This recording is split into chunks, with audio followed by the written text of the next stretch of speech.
Welcome. I'm Katie, your host for today's adoption fair, as Megan just said. And I'm a Mickaboo volunteer, just like all the people who will be meeting today who are presenting and producing the event. Before we begin, let me tell you just a little bit about Mickaboo Companion Bird Rescue. We are a 501c3 nonprofit dedicated to companion birds. We focus on education about their care and on their rescue and adoption. We're a virtual, volunteer-based organization with approximately 450 birds in our care. We have no paid staff, and we rely on donations to be able to serve the birds. The vast majority of our expenses are related to their care, with veterinary bills averaging $50,000 a month. There are a few reasons why these costs are so high.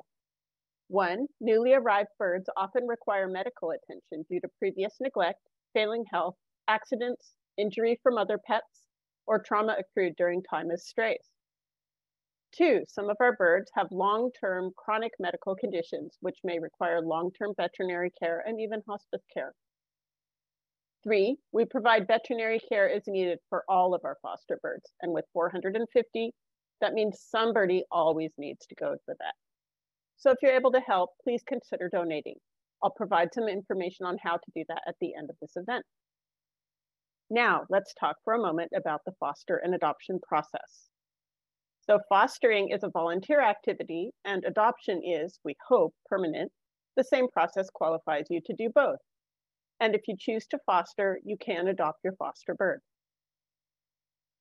I want to let you know right up front that becoming qualified to foster and adopt takes some time. It's not like going to the shelter and coming home with a pet the same day.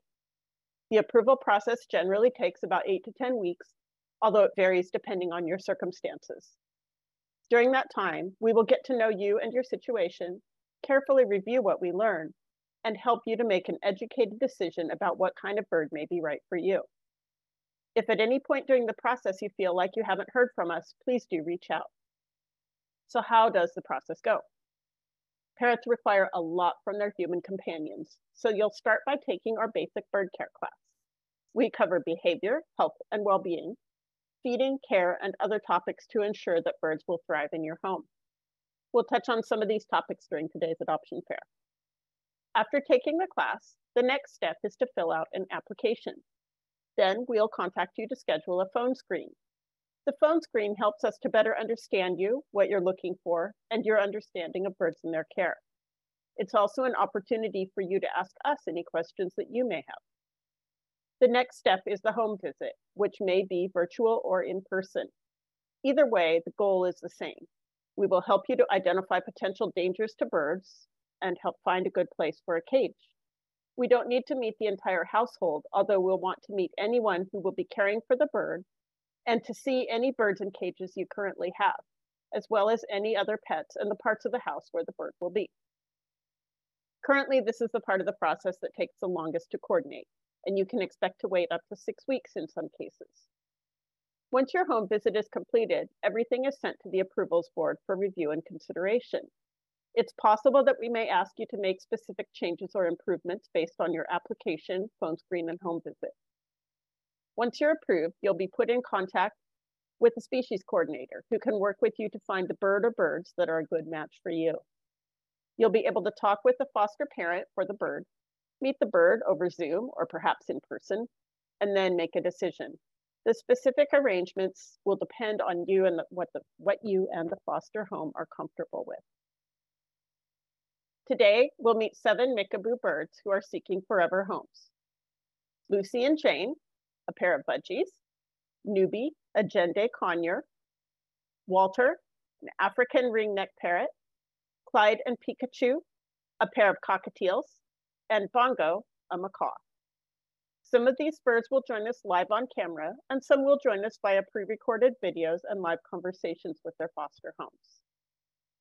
As we go, please type any questions about the birds into the Q&A tab in Zoom, or if you're watching on Facebook, just comment on the video live stream. We'll do our best to answer your questions as we go. Now, let's meet our first birds of the day. Hi, Peggy. Can you introduce us to your foster birds? What are their names? So this is Jane and Lucy. Lucy is the white one and Jane is the green one. Got it. Based on their names, I assume they are girls, but do we know for They sure? we know for sure for Lucy. We're like 99% sure for Jane. Actually, Jane had gone to the vet when she first came to Mickaboo, and the people who first fostered her called her James, and the vet said, no, she's Jane. And Lucy has laid eggs. Got it. Do we know how old they are? No, we don't, but we do know that they came to us in the summer and fall of 2021. So they're at least a year and a half.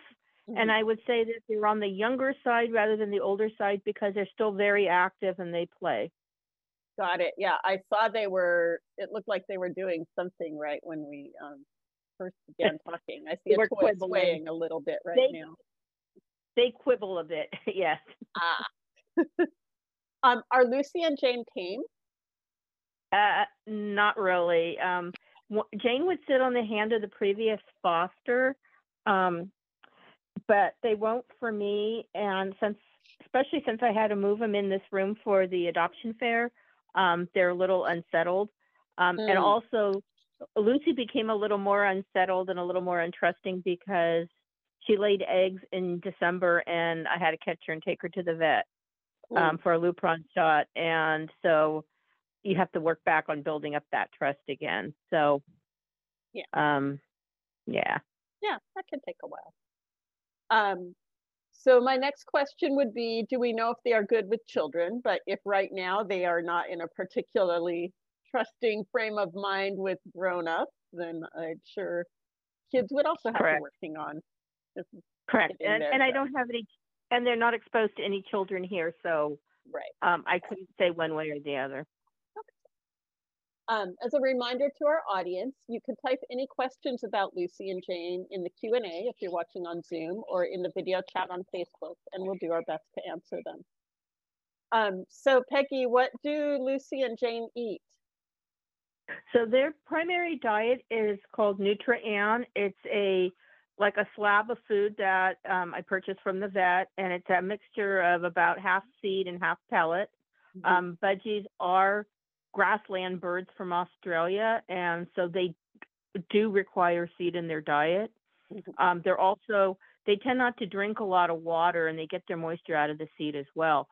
So they eat that, and then they have supplemental. I do give them a little bit of seed, a little bit of rowdy bush pellets, and then an assortment of whatever greens we happen to have in the refrigerator. So right now they have some kale, some romaine lettuce, some broccoli, and I don't know that you can see the bottom of the cage, but they have like a little platter down there that has smaller pieces, and they will eat or throw around the greens there. So I know they at least touch it, but they do like the kale, they do like the lettuce. They have some cilantro hanging, which they do nibble on as well as play in. And then if I get some, they love carrot tops and they love fennel greens. And those count as both a toy, a food, and a shower. That's right, because you can moisten the vegetables and then they'll kind of roll around in them, won't they? Yeah, they hang on. If you clip them on, they hang and then they swing, and that's very. They have a good time.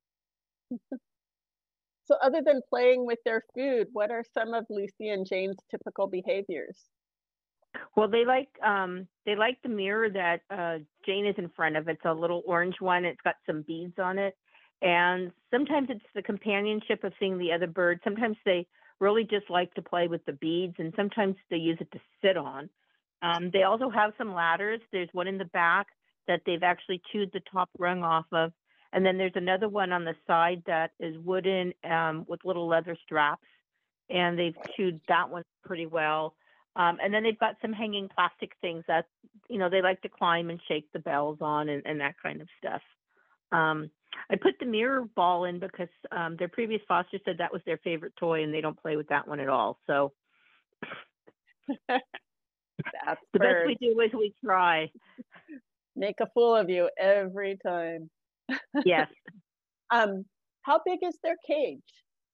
Okay, this cage is 18 by 18 by 30 inches long. This is like the smallest that would be good for a pair of budgies, because you want the cage longer rather than tall, because you want them to be able to actually fly from side to side. Mhm.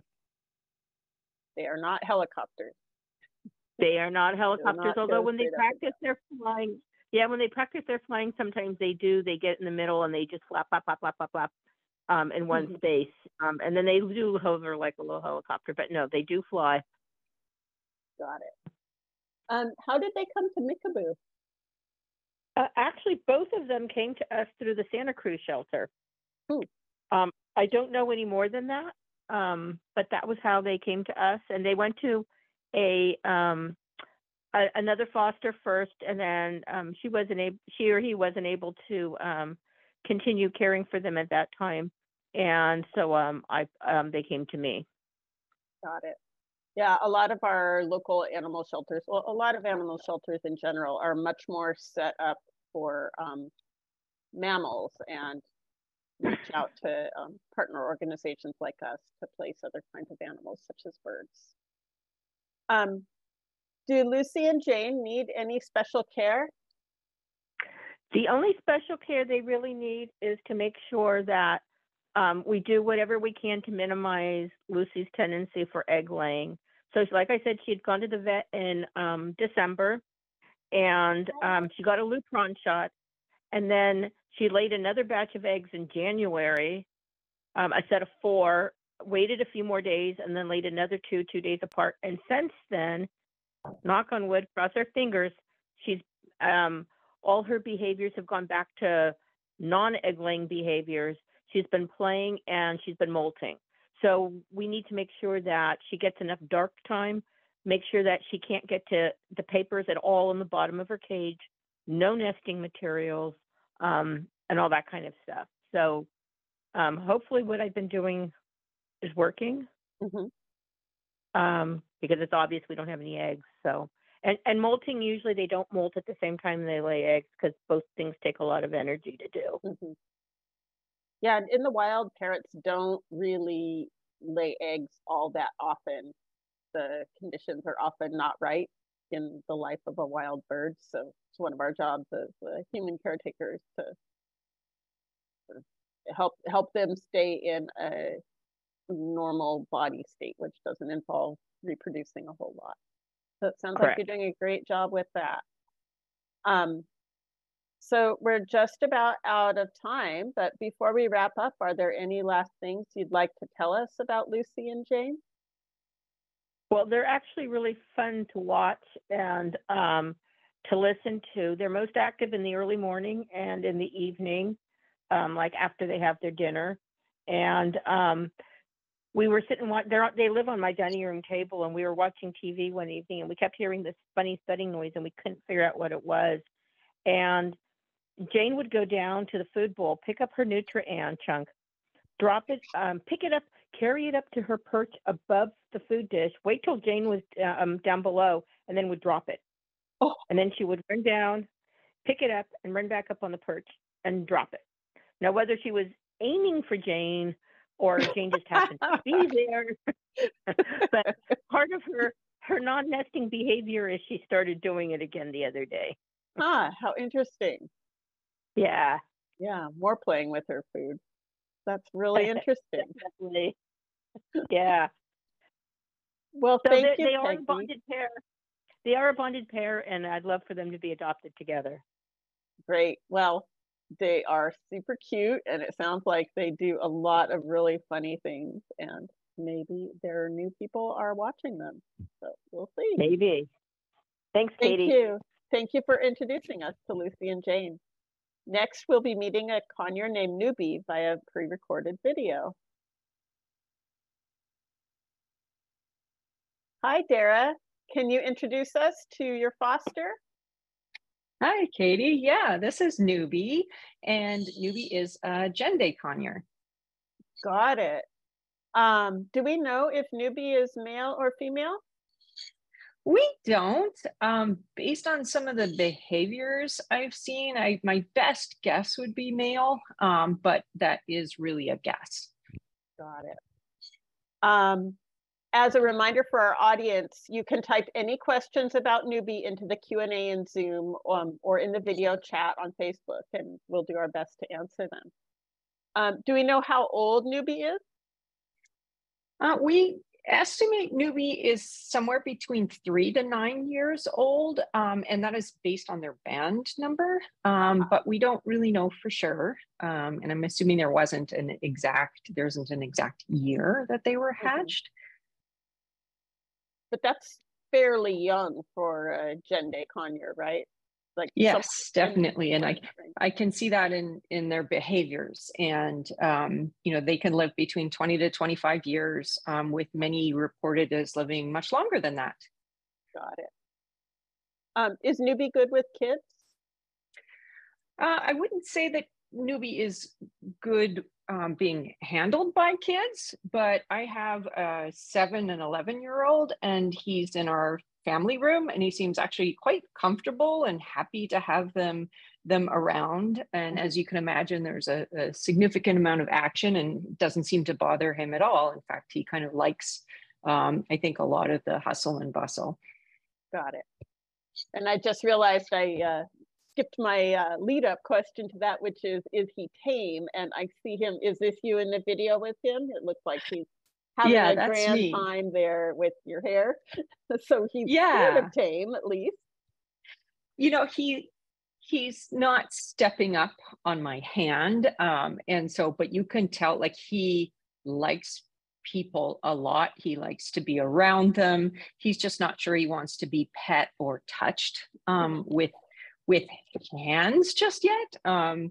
He loves playing in my hair. He actually really likes, I think, a lot of being talked to. So he's really, I think, in search of you know, gaining trust and finding the right person that has a lot of patience. And I think that he will really sort of earn trust and become tame to the right person.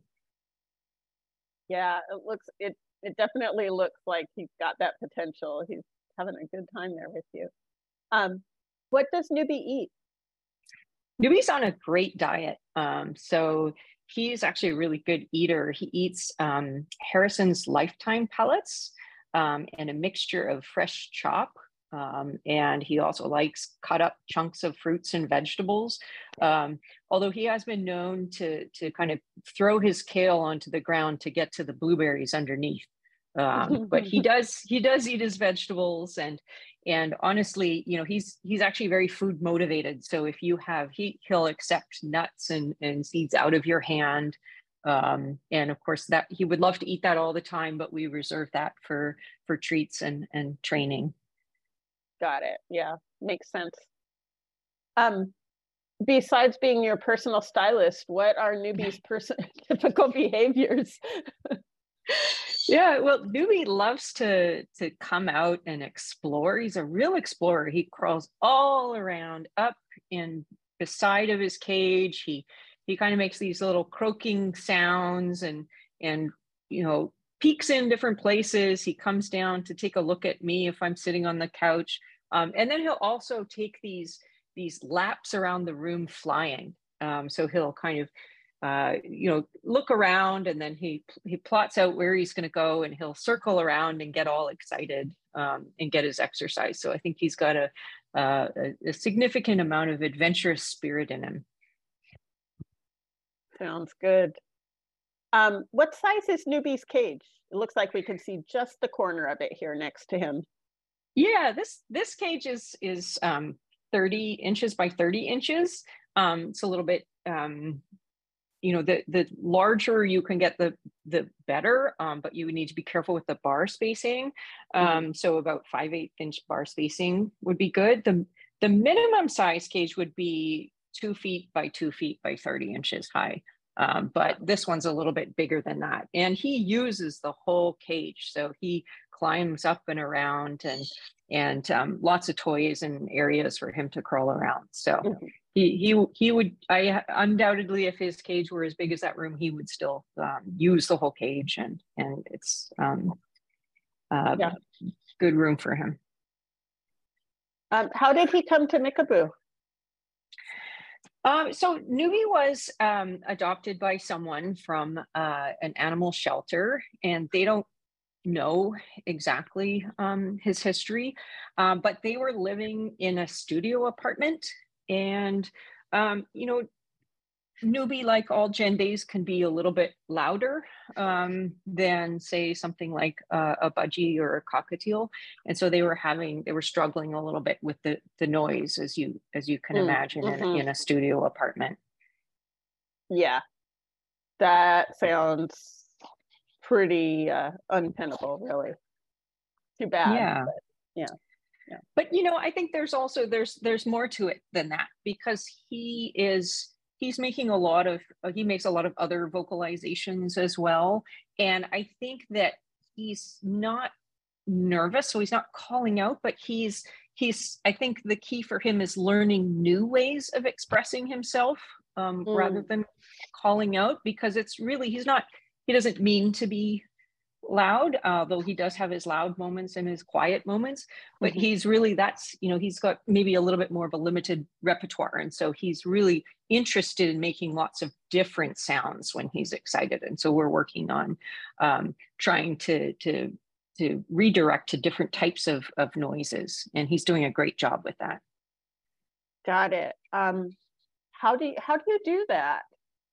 I'm just looking and realizing we have a couple minutes here, and that sounds like a really important thing to do with a bird who can be quite loud.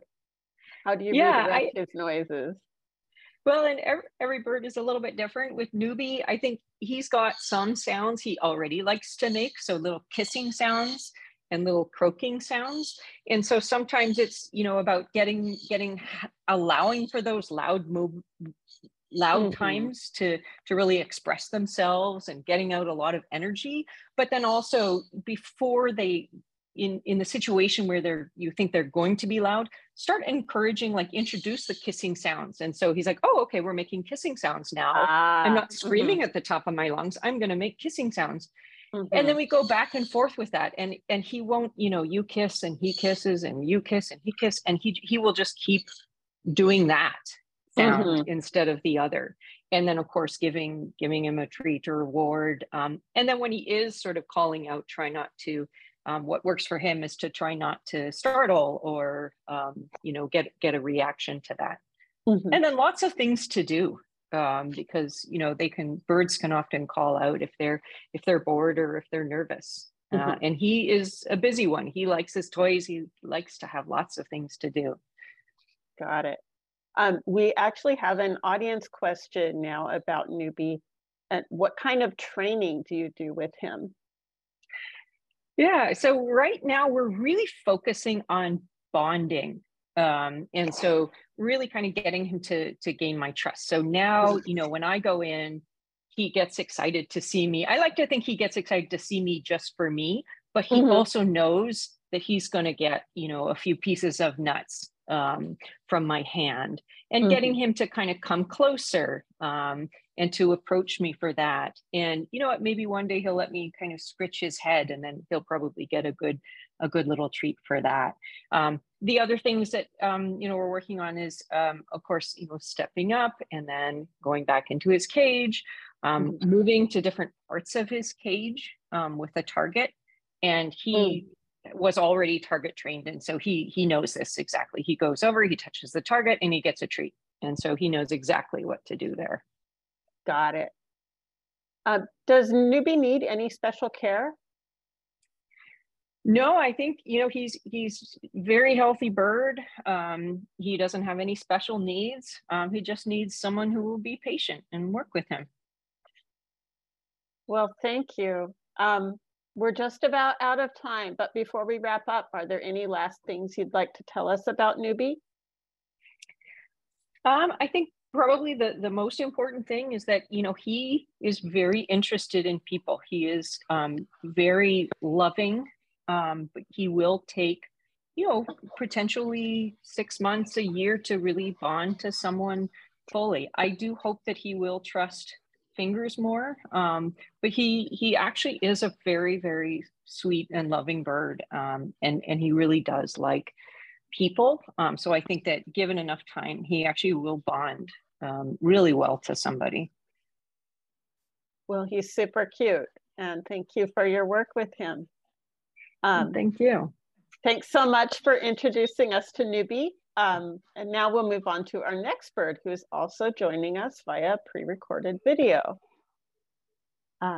So this is Walter, the African ringneck. Hi, Sierra. Hi, Katie. Can you introduce us to Walter?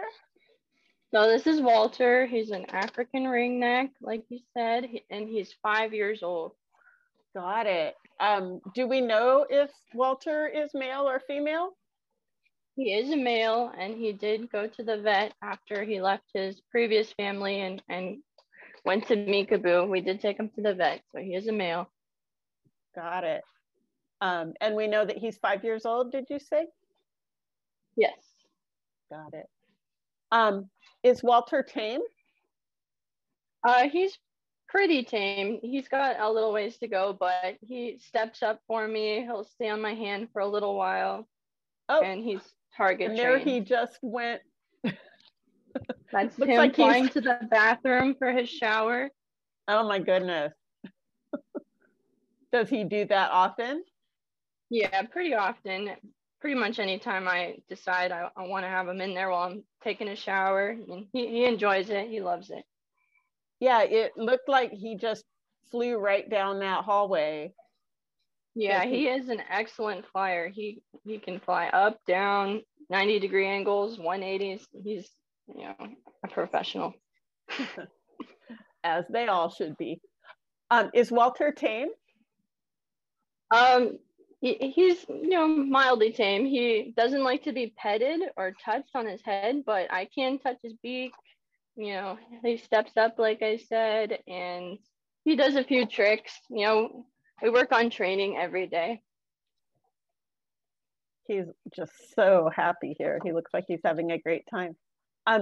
Do we know if he is good with children? I would say he is good with children because he is not a biter. You know, if there's a situation that he's uncomfortable with, like the kid is being too close or too crazy, he'll just fly away. So I'd say he's good with kids. Got it. Just as a reminder to anyone who is thinking of that with hope, though, any bird may bite if they get stressed enough, frightened enough. So, but yeah, it's great that he's got other skills, like just leaving the situation if he's feeling uncomfortable. Yeah. Also, as a reminder to our audience, you can type any questions about Walter in the Q&A in Zoom or the video chat on Facebook. What does Walter eat? He is a very healthy eater. I feed him bird chop for breakfast, which is like ground up vegetables and fruits and a few grains. I chop it all up every couple months and freeze it, so it's nice and easy to give him every morning. And then at night, he eats rowdy bush pellets. Got it. Besides showering, and it looks like perhaps getting blow dried. Yeah, there's him getting blow dried, and you always make sure to use the cold setting on your blow dryer so it's safe for parents. Got it. What else are his typical behaviors? He's a very mellow parrot. He's pretty happy just hanging out. I let him out of his cage. He has a few different perches around the room he likes to hang out on. And he's happy just hanging out near people. He's not the most interactive bird unless it's during training. Mm-hmm. So he's just happy to be near you. And especially if you have the TV on, he loves just watching television. It looks like he does really engage with his training though, because I've been watching. It looked like you did a little target training thing there with touching his beak, and then he's turning in circles. Yeah, I taught him to spin. He touches my finger with his beak. He steps up. You can hold him a little bit. He'll take a treat from pretty much any stranger who comes over, as long as they are nice and mellow and not yelling. So he's a pretty friendly bird. You know, he just doesn't like to be petted. That's fair. I don't like strangers petting me either. How big is his cage? It's about 2 feet by 2 feet by 3 feet. How did Walter come to Mickaboo?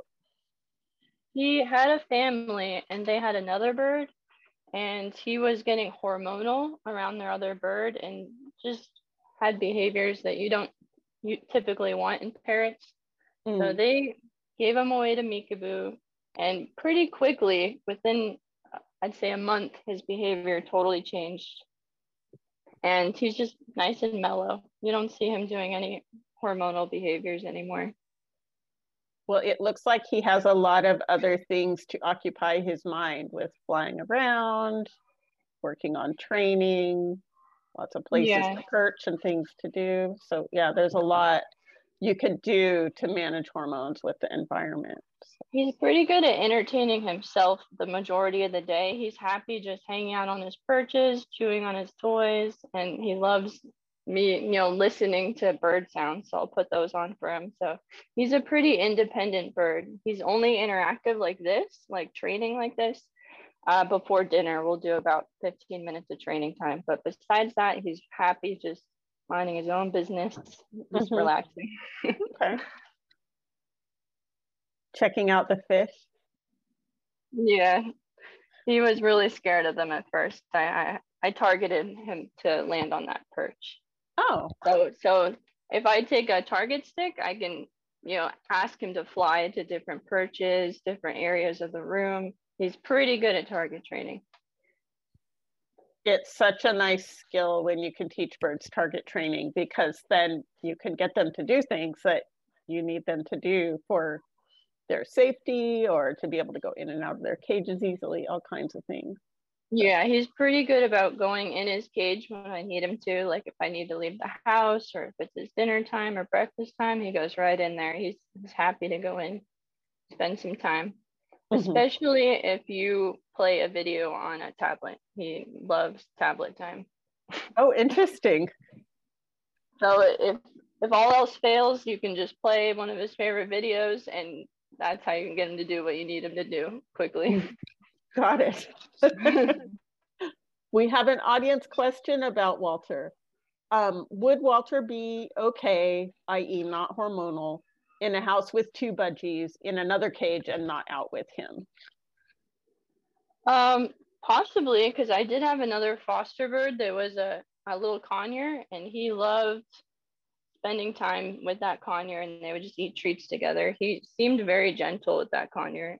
I think that one was a male, but I'm not sure. But okay, I think it's definitely possible for him to have bird friends. Okay, yeah. Oh, and here he is now back in his cage, it looks like, hanging upside down. I know one thing that we wanted to talk about with the part of the video we just watched was the wheatgrass you had for Walter, and that's something that obviously he really enjoys. Oh, and here it is again. But there actually are some special concerns with wheatgrass. Yeah, so whenever you're sprouting seeds for parrots or maybe some wheatgrass, you have to make sure that you're not growing any bacteria or mold. So I only usually do sprouts when I know it's pretty warm outside and they can dry off quickly. Otherwise, I have mold problems in my area because I live by the beach. So just being aware of, what you're letting your bird come in contact with is really important. Yeah. So yeah, that's a definitely. So we don't do the wheatgrass. Yeah, we don't do the wheatgrass during the winter when it's moist outside because it will grow mold. So that's like a summer treat for him. Got it. Does Walter need any kind of special care? He doesn't need any special care. He's a healthy bird, just the basic care that an African ringneck would need. This is a really neat part of the video here. I was rewatching the videos this morning to remind myself about the birds we're meeting today. And I realized as I watched this that he's actually planning very carefully and pulling this rope up so that he can get to the treat that's at the bottom of it. Yeah, so that's the first time I did that. I was like, oh, I wonder what he'll do if I just tie some rope to the treat. And I was hoping he would climb down the rope, but he was too smart for me and he just pulled it right up. Yeah, he found another way to solve that problem. It's really cool. Yeah. Then he stops for a minute here and thinks about, what do I do next? I think he likes to just check around, make sure no one's sneaking up behind him. He's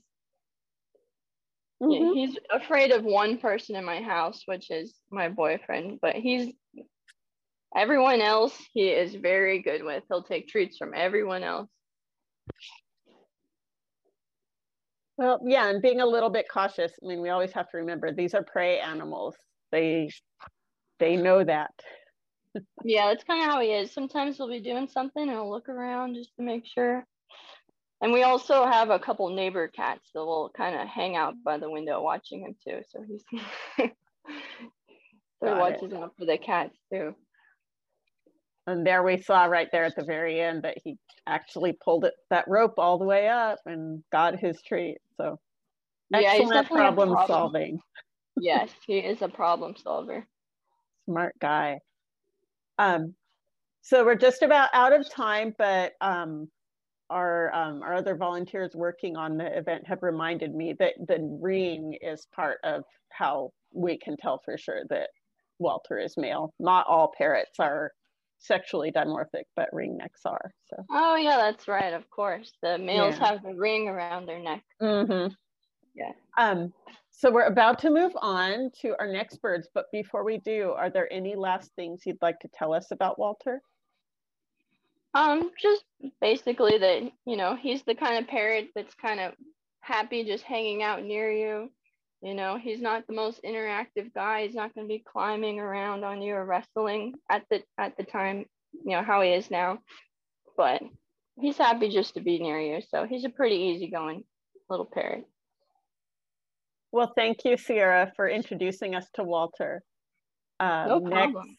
Great, thank you. Next, we'll meet Clyde and Pikachu, who are a pair of Mickaboo's Cockatiels, and they are joining us live in just a moment here. I saw their video for a second, so just bear with us.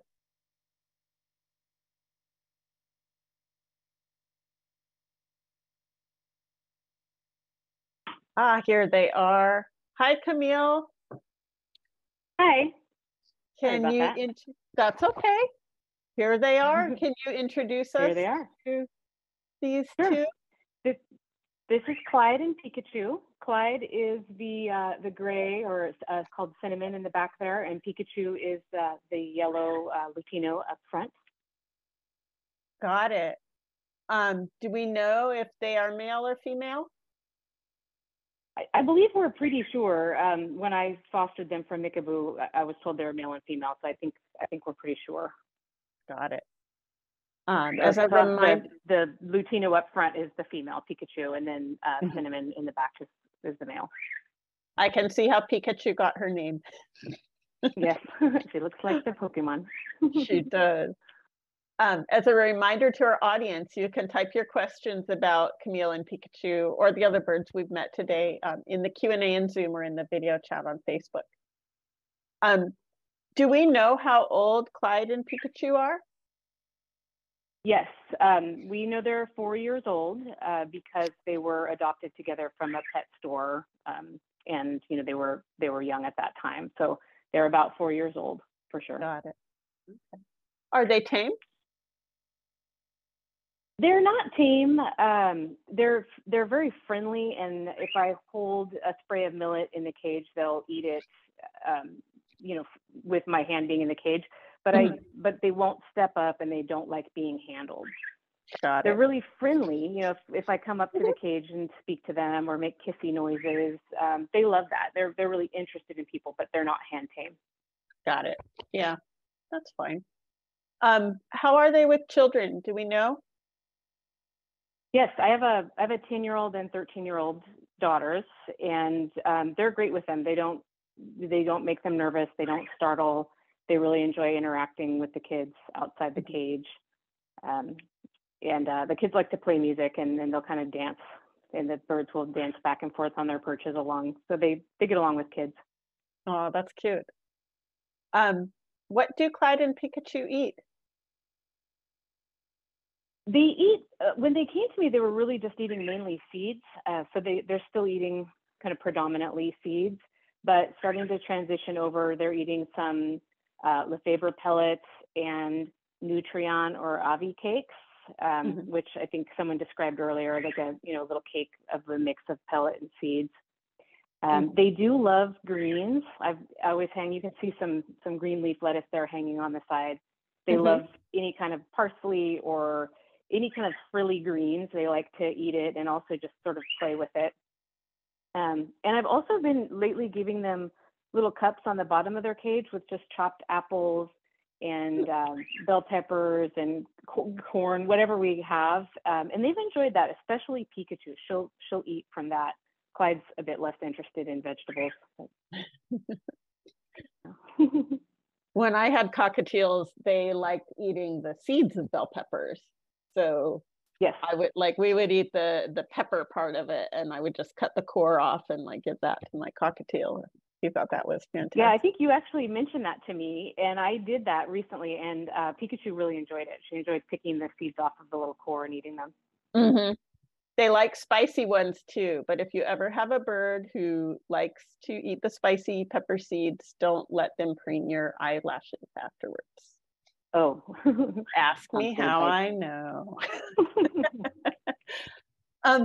So what are Clyde and Pikachu's typical behaviors? It sounds like they like to come out of their cage and socialize with your family. No, they don't. They don't come out of the cage. I meant they will. If you are outside of the cage, I see. Come and interact. Got it. I have let them out of the cage a few times, but their wings are not clipped, so they fly, and because they don't like hands, it's difficult to get them back in the cage. So I think that's, for whoever adopts them, I think that's something that you could work on. And I think, with time, that would definitely be an option, but I haven't done that much with them just because I don't want to scare them too much trying to get them back in the cage at the end of the play session. Yeah. When you're trying to build trust and, do all these new things. Yeah. They can learn to do that later. But in terms of, for sure. In terms of typical behaviors, though, they, like I said, they like to interact with people through the cage. So making kissy sounds, or just Clyde likes to be talked to like a baby, like baby talk, which is kind of funny. They do a lot. They're very active. So, they crawl around the cage a lot. They have a swing. You can kind of barely see it in the corner. It's a little rope triangle swing. They love that. They'll both get on that and they get that thing rocking. I almost think they're going to, flip it over, but they really love that. And they do they'll walk around the bottom of the cage and just kind of dance around. So they're really fun to watch. They're very active. It looks like I like how you have that ladder kind of sideways for them so that it's kind of like a hammock too. Do they like that perch? Pikachu likes that. She uses it as a hammock. She actually spends most of her time there. I'm surprised she's not on there right now, but she's eating. So, and normally I have more toys in their cage. I actually moved a few out just so we could get a clear shot of them on the camera, but they really do enjoy toys and they like new toys. They get excited about new things in the cage. And they love the millet, as you can see. Oh, yes. Which is a treat, but I put it in there so they would stay in that corner so they didn't wander off outside of the camera. Right, yeah. We want to be able to actually show the birds, so yeah. Right. A few less toys, a few extra treats, all for their afternoon on the internet. How big is their cage? Their cage is 23 inches wide, 22 inches deep, and 34 inches high. So kind of like a 2 foot by 2 foot by 3 foot. And it's a nice size. They're able to move around and stretch out. Got it. I can't remember if you told us this already, but how did Clyde and Pikachu come to Mickaboo? They were adopted together from a pet store, from a person, and then that person passed away, unfortunately, and so there was no one else to care for them, so they came to Mickaboo. Got it. And they were adopted together, and they've been together for the last 4 years, so they are definitely a bonded pair, and they really enjoy each other's company. Yeah, they look pretty comfortable in there. Do they need any kind of special care? No, they're very healthy. Just regular checkups, and I think continuing on getting them on a good diet. I think they're halfway there, but just continuing on getting them on a higher ratio of pellet. Yeah. Yeah, definitely a work in progress. Okay. Are there any last things you'd like to tell us about these two cuties? We have a minute or two here. If you have any stories you'd like to share? Just overall, Pikachu is, I'm going to move this just so he doesn't try to get out here. Pikachu is very sweet and much more kind of on the docile side, where Clyde's a character. He's got a lot of personality. He's definitely considering trying to hop out of the hole right now since I'm holding the camera. Oh yeah, I could see it in his eye. He's looking out there. Yeah, like, he's like, ooh, opportunity. So just in general, I think personality-wise, he's full of character, and Pikachu's definitely more sweet and docile. They're both really active, and I think in the right house with time and patience, I think they could become very tame. But even just the way they are now, they're just very fun to watch. They're fun and happy and active. So they're really great birds. Well, thank you, Camille, for introducing us to Clyde and Pikachu. They're very, very cute. Thank you. Thanks. Now we'll meet our last bird of the event, who's joining us via pre-recorded video. Hi, Sarah. Can you introduce us to this beautiful macaw? Hello, hello. Yes, this is Bongo. Bongo is a pretty standard issue blue and gold macaw. Got it. Is Bongo male or female? Do we know? We don't know, but we're going with male just because Bongo sounds like kind of a male name. Yeah. And I don't think Bongo cares either way. So yeah, we say he, but we haven't got any DNA evidence for that. We don't do DNA tests unless there's a medical reason, just so that we can spend all the fundraising on health-threatening medical issues rather than just getting answers about male or female. Yes. Sometimes we find out anyway if they lay eggs, but we try to avoid that. So yeah, for now we're just going with he, but we don't have the proof. Yes, mysteries about he and she are ideal when it comes to parrots.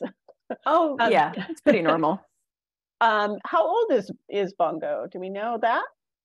We don't have a lot of solid history on Bongo, but just looking at his condition, we're guessing he's on the slightly younger side, maybe anywhere up to about 15 years old. Macaws can live to be well over 60, 70 years old or even more with good diet and good care. So we think he's young. He's very mobile. He's in decent condition. Just looking at his feet and his beak, we're making a guess, but somewhere around there. Got it. As a reminder to our audience, you can type any questions about Bongo in the Q&A in Zoom or in the video chat on Facebook. Is Bongo tame? He will step up for someone that he knows. I am not fostering him in my home, but I've spent some time hanging out with him. The situation's improving, but we're still looking for more macaw foster homes, so we're actually paying to board him right now. We don't do that generally, but if we're worried about birds with the situation and their welfare of where they are, then we will do that if necessary, just to get them safe. So he steps up for the main person that provides his care, but it's not his favorite thing. He's quite chill, just happy. Like you can see him, he's very happy on top of his cage. When I get closer with my phone, then he kind of gives me the body language. That's close enough, lady. The beak opens, the head foots up. A little bit of lunging just to make sure I'm clear on his preferences. But you can see him right now, like he stepped up off of a perch in his cage onto the arm. Pretty pleased there. Well, a little bit. I mean, he's leaning towards his cage because that's where he wants to be. He wants to go back on top of his cage and be on top of it. So he's not looking totally comfortable, but he's not freaking out either. So he'll step up for someone that he recognizes. He wouldn't do it for a stranger though, for sure. Yeah, that's fair. That's pretty common with macaws too. I just keep thinking about all these things of like, what would I do if someone I didn't know that well wanted me to like go out of my house or something? Yeah, I mean, generally speaking, I don't let strangers pick me up and carry me around. Exactly. So we do have an audience question here about Bongo. Does Bongo fly? Yeah, Bongo does know how to fly, although he doesn't do it very often at all. Prefers to walk around, but he does know how to fly, and he is flighted. Okay. What does Bongo eat? His diet's improving. He came to us on a pretty terrible diet, just kind of the cheap seed mix that you'll find in the big box pet stores. Mm-hmm.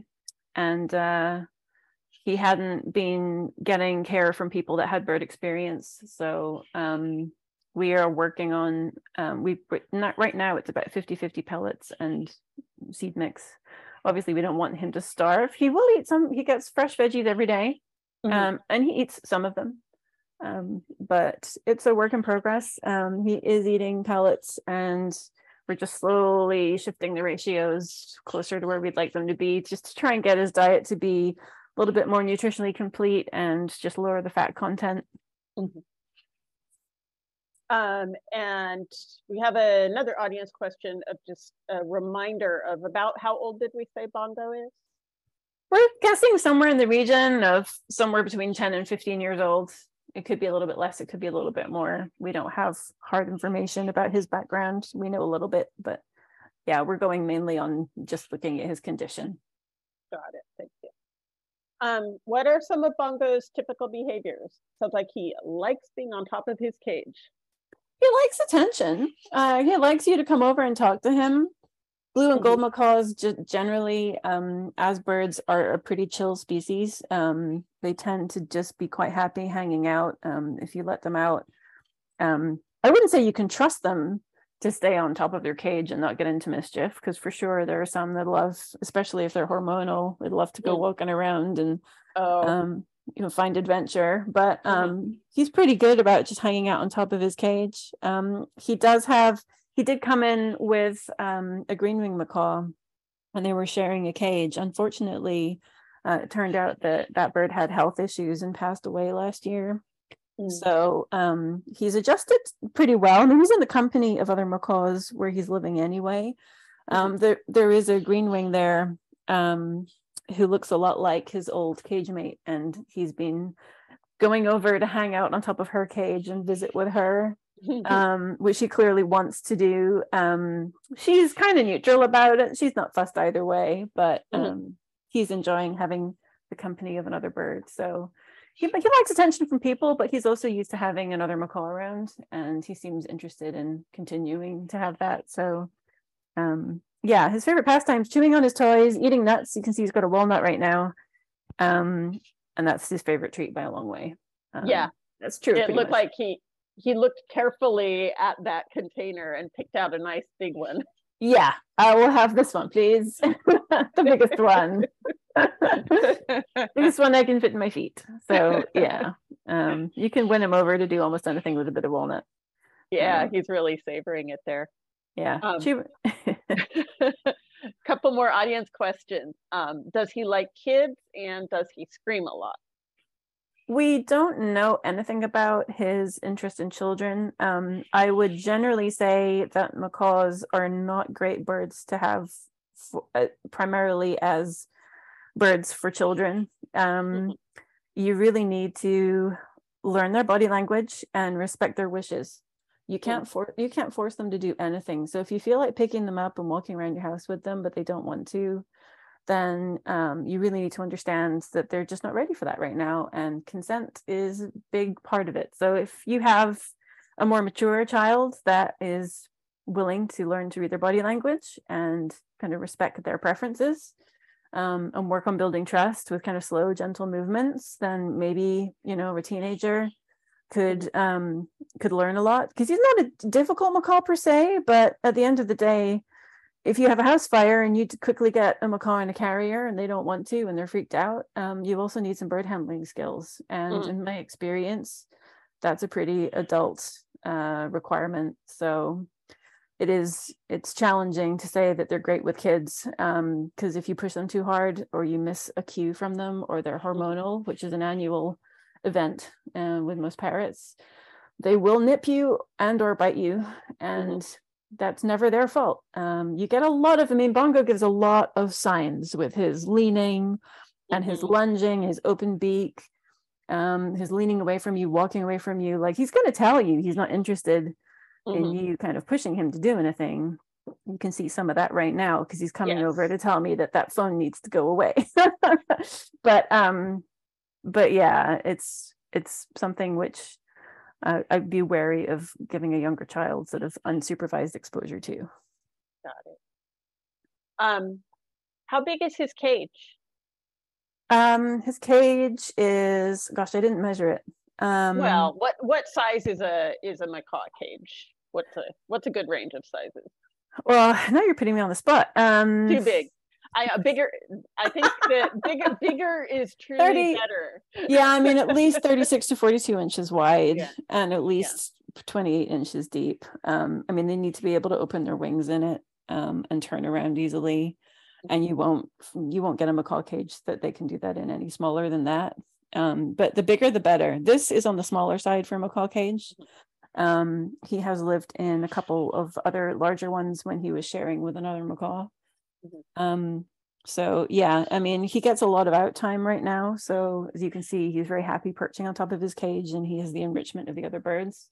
So it's okay for him to be in what is a smaller macaw cage. But if you have to go to school, or you're going to have him in his cage for several hours at a time whilst you're at work or having to go out, you really need something a bit bigger. How did Bongo come to Mickaboo? His story was a pretty unusual one. I mentioned he came in with a green-winged macaw. They were being cared for by someone who, as a Good Samaritan, had offered to care for them for about a month, because their owner was traveling. And they had received them from another Good Samaritan who had offered to do the same. And as far as we understand, there had been a chain of about 8 of these placements where the owner had asked someone to look after the birds, and then after a month, they hadn't come back. So that person would find someone else to take them. But these were generally people who were just sort of in the neighborhood and happy to help, but had no bird experience. And they were in a tiny cage that was more appropriate for 1 conure, let alone 2 macaws. They weren't getting out time because people were a bit fearful of them. They weren't getting a proper diet because people didn't know that birds need fresh food, and they can't just eat seeds. So there was a lot of struggle with their care, and it varied a lot, and they were getting passed around until eventually one of the last people in that chain contacted us and said, I think you should take them. So yeah, we had a process, and we were unable to confirm or find an owner to claim them. So we took them in, we got them checked to the vet, yeah, Bongo's, he needs stability and care from someone who is well prepared and educated on what avian welfare requires. So he's getting that now, and he's doing really well as a result. But yeah, he was kind of passed around for the best part of a year. That's quite a story. Before we wrap up, are there any last things you'd like to tell us about Bongo? I feel like that like just his whole Mickaboo origin story is yeah, it was a little unusual how he came in. Probably one thing I'd mention, which is unusual with blue golds, is that he does spook quite easily. I've been hanging out with him when a nearby bird has decided to have a little screaming session, and that's kind of spooked him enough that he actually took off from his cage and flew. So you'd want to be careful if you have other birds or anything else that could spontaneously move or flap or make loud noises. He's likely to spook and fly off of his cage, which means he could fly into the nearest window. That's actually what he did in that scenario. He flew over and landed on the blinds on a nearby window. So he's okay. He was willing to step up and be carried back to his cage after that. But yeah, he's a little jumpy, and that could be related to his mysterious past. Sure. Well, thank you, Sarah, for introducing us to Bongo. What a great way to end this virtual adoption fair. Thank you. So that's all the birds we have time to meet today. But I do want to also recognize that today is the 1-year anniversary of an amazing rescue where we took in 177 zebra finches in a single day. We'll share the link to that video here so you can watch it later if you're interested. It was a huge endeavor, and if you love finches, 108 of the 177 we took in that day are still available for adoption. So now we do have time for a few more questions, and if you have any, please let us know in the Q&A tab or the video on Facebook. And if you fell in love with any of these birds, please do contact us. If you haven't started the adoption process yet, you can get started by signing up for our basic bird care class at mickaboo.org under the classes tab. It's offered about every 2 to 3 weeks. If nobody here seemed like the right bird, do take a look at the others on our website. There are a lot more birds who need forever homes. So just a few more questions or a few more things before we sign off. There are no more questions unless you out there in audience land send them to us. First, if you would like to support the birds you saw today and all the others that you didn't get to meet, it's easy to donate using the links on the Mickaboo Rescue Linktree page, which you can see the URL right up here. We'd be grateful for your support. Second, if you haven't taken our basic bird care class yet and would like to, the next one is going to be held on Sunday, the 26th of February. And we'd also love to see you at our next adoption fair on Saturday, the 18th of March. That will also be an online event. You can see details about these and all other Mickaboo events on the events page of our website, which is also reachable via the Linktree page. Third, please do take our survey about this event. We rely on your feedback to help us improve. Last but not least, I'd like to thank the foster parents and their birds and all the other volunteers who provided technical support today. It takes a lot of work to keep this event running smoothly, and everyone did a fantastic job. Oh, we do have one more question I see. What state do adopters need to live in? We do not have a geographic restriction. However, if you live outside of our main service area, which is the greater Bay Area of California, around San Francisco, you will need to travel here to meet birds and to take any birds that you adopt back to your home. We do not ship birds. You can't ship the birds either. So you'd have to come here to us. If you're far away and looking to support a rescue, you may have another one that's closer to you. But we will be happy to work with you, even if you're far away. Oh, and then one more reminder about that. Home visits can take longer to set up when you're not in our main region, but you're definitely welcome. So that's all of our questions for today. Please do stick with us through the credits, and you can see who all the volunteers were who helped us keep this going today. And we'll keep monitoring the Q&A in case you have more questions that we haven't answered yet. Thanks for attending our February 2023 adoption fair. Goodbye for now, and let's roll the credits.